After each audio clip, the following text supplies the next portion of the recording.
All right, guys. Well, the final tune-up for the Knoxville Nationals for the traveling teams is in the books. And there are a couple of guys that are looking really, really good going into the Knoxville Nationals if this is the only time they get to be at Knoxville for the rest of the year. And there are a couple of guys that are certainly scratching their heads and having to go back to the drawing board and having to rethink everything that they've got going on right now because they struggled. There are guys that are not even on this board right now that didn't even make the show for the two nights over there. So, and that comes from both the Outlaws and High Limit guys, So definitely a crazy weekend, a lot of parity, a lot of guys having good runs, and a lot of guys going from having a good run one night to a bad run the next. A couple of guys in the feature both nights, having bad runs both nights, and seeming to have no speed at all, right? So crazy, crazy stuff. But a good race here last night at Knoxville Raceway for that second night of the Chevy Dealers Clash. And the big storyline, I would say, going into this feature was Logan Schuchart. He was on the pole of the feature. If you're a regular viewer of the channel, if you're a subscriber of the channel, you know that a few weeks ago we did put out a video talking about Logan Schuchart's season so far.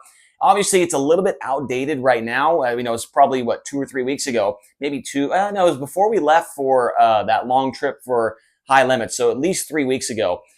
He had no wins, no podiums, and no laps led. He did at least check off one of those boxes tonight. He did get some laps led on the season, but still no podiums and no wins for Logan Schuchart after leading 16 laps of this feature event. So let's go into the lap by lap here. And so on lap one, Schuchart jumps out to the early race lead, 3 wide for second right there in the first set of corners between Corey Day, Donnie Schatz, and David Gravel. Then on lap number 5, Corey Day challenging Logan Schuchart for the race lead. Not able to get by him, but, Schuchart kind of got out to a little bit of a gap there, and Corey was able to track him back down. As you can imagine, if you did not watch the race, Corey was on the top of the speedway, kind of like where he likes to be at. But we did see a few times tonight he was actually able to really roll the bottom nice, which at Knoxville is certainly an art form of its own. But Corey Day was able to make ground up on the bottom and the top. Also on lap 5, Emerson Axum, who did not have a very good finish in this race, started the night out very, very strong, made the dash, was up in the top 5 here on lap number 5. And at the same time as he's in the top 5, the first yellow of the night comes out. Linton Jeffrey comes to a slow pace and pulls into the infield. Caution comes out on lap 5. Then on lap number 6 on the restart, Gravel gets by Donnie Schatz in turns 1 and 2. But then in the next set of corners, Schatz able to get back by him there. And both of those guys are kind of all over Corey Day on the restart. Schuchart able to kind of squirt away a little bit. Then on lap number 14, Schatz is able to get by Corey Day for the second position across the line. On lap 15, Scott Boguski makes his way into the top 5. And that team, they end up in the 5th position for this race. They did make the Knoxville Nationals last year, the Lee Big Motorsports 10 and Scott Boguski. They made the Nationals last year. And if they can keep this speed going for the rest of the season in Knoxville local shows, I think they have a really good opportunity to put it in the show again at the Knoxville Nationals. And they were extremely strong here all night long. On lap 15, so a lap later, Corey Day getting back by Donnie Schatz. And a crazy maneuver there as, Corey went to the bottom and it looked like Schatz was trying to go down there and kind of caught him off guard a little bit and kind of took the air off the wing of Donnie Schatz. He was still able to hit the bottom, but kind of caught him off guard a little bit there, and Corey Day got back into second. Lap 16, lap traffic comes into play for Logan Schuchart. And on lap number 17, Corey Day, by just the thinnest of margins, by 45 one-thousandths of a second, takes the lead around the outside of Logan Schuchart to lead on lap number 17. Lap 21, David Gravel getting by Donnie Schatz. And on lap number 22, Logan Schuchart getting back by Corey Day. And then I believe there was a yellow. No, there was not a yellow. So lap 22, Schuchart gets back to P1. And then the very next lap, Logan Schuchart goes into turn 1. And the next car in front of him, the lap car, is Tyler Courtney. And Courtney kind of looks like he's running the bottom, but kind of gets to the middle a little bit. Kind of missed the bottom a little bit there. And Schuchart with a full head of steam, obviously leading the race. He's going to be driving into the corner really, really hard.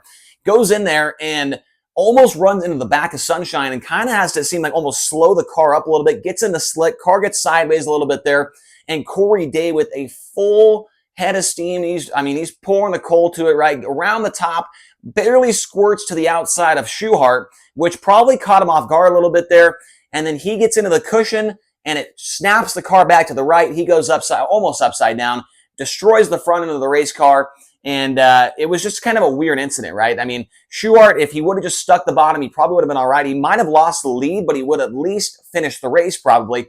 But at the same time as, Corey's going around him, he's already in the slick. He's desperate. He hasn't won a race. He hasn't been on the podium. It's been so long. He's just trying to get to the cushion. He hits it the wrong way, and it just snaps the car around.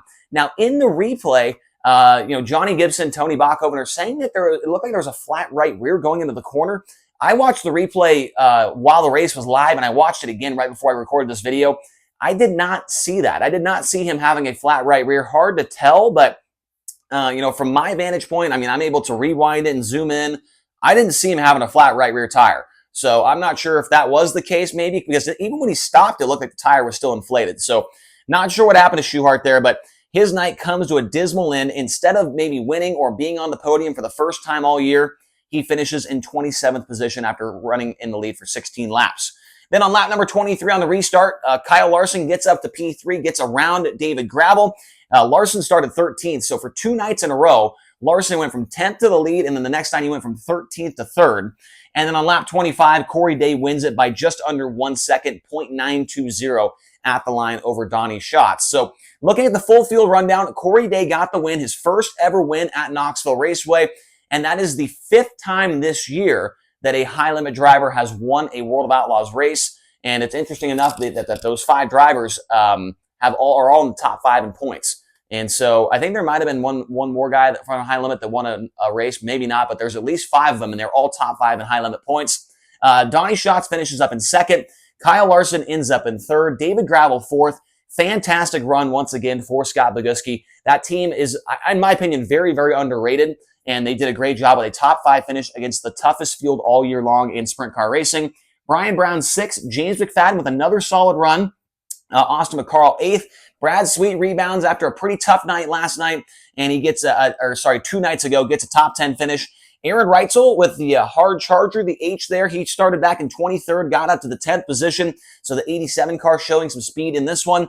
Chase Randall, 17th to 11th. A solid run for that team, and I think they are definitely putting a bid in for a Knoxville Nationals starting position in the feature. I think this team's been fast all year long, even after destroying that one car a few weeks ago. They still have things figured out. They've got the setup dialed in. They've got everything right now. And Chase Randall is still fast. Gio Scelzi finishes up in 12th. Darren Pittman was in the dash, but ends up in the 13th position. Still a really, really good weekend for the Kreitz Racing 69K team and driver. Buddy Kofoid, 25th to 14th. Kofoid needed a provisional to make the show tonight. Brent Marks, who didn't even make the show on the first night, ends up in the 15th position in this one. Carson Macedo, what is going on with this? Are they trying things? Because I feel like that doesn't make any sense. Why would they be trying things on the setup if they're that close to a World of Outlaws championship in the points? He ends up 16th. The night before, he was behind there in the back part of the 20s. And I don't know what is going on. They had 18 top 5 finishes in a row going into this weekend, and they don't even get a top 15 finish in either race. So not sure what's going on there. We'll have to keep an eye on that. Corey Eliason, 24th to 17th.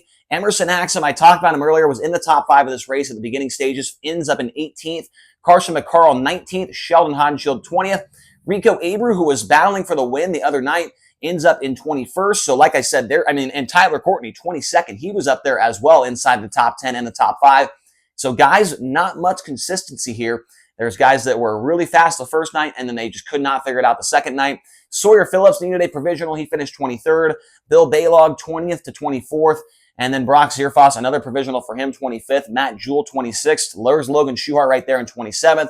And 28th was Linton Jeffries. So these 2 cars right here, the only ones I believe bring out a caution for that entire feature. And what could have been for Schuhart? He was definitely the storyline going into this race. Now, looking at the point standings, Carson Macedo entering the weekend was 10 behind David Gravel in 2nd. He will now leave 3rd in points, 76 behind, as Donnie Schatz moves into P2, 56 points behind. Gio Scelzi is 86 back, and Buddy Kofoid minus 142 in the 5th position. So Gravel definitely extends the lead quite a bit here after this weekend, and we'll see what happens going into Huset's. I'm not sure if Huset's is a points-paying event for the Outlaws. We'll have to wait and see. I'm going to do a video on the format documenting how that will work. So, yeah, that's all we've got, but a pretty good weekend. High Limit wins the second night, and the Outlaws win the first night as far as, victory lane. I would say in this one, you got 1, you got 2, you got 3 3 high limit guys in the top 10. If you include Larson, you got 4. And then you got only 2 Outlaw guys up there in the top 10 with shots and gravel. So say what you want about that. Let me know down in the comment section below what you think about the little rivalry going on. I know some of you guys don't like the rivalry, but I'm going to play into it a little bit because I think it helps the channel grow a little bit. And it's just a little bit, it's kind of fun. It's kind of fun to have a little bit of a rivalry. And the drivers are playing into it as well, too. So you got to respect that. So hopefully you guys enjoyed this video. I've got a whole bunch more stuff coming out here over the next couple days. I will probably have another video coming out tonight. Not sure what it's going to be yet. I got a couple ideas. So thank you guys so much for watching. Hit subscribe. The last time I checked, we are 1 subscriber away from 2,000 here on the YouTube channel. Thank you guys so much for watching, and we'll talk to you again here soon.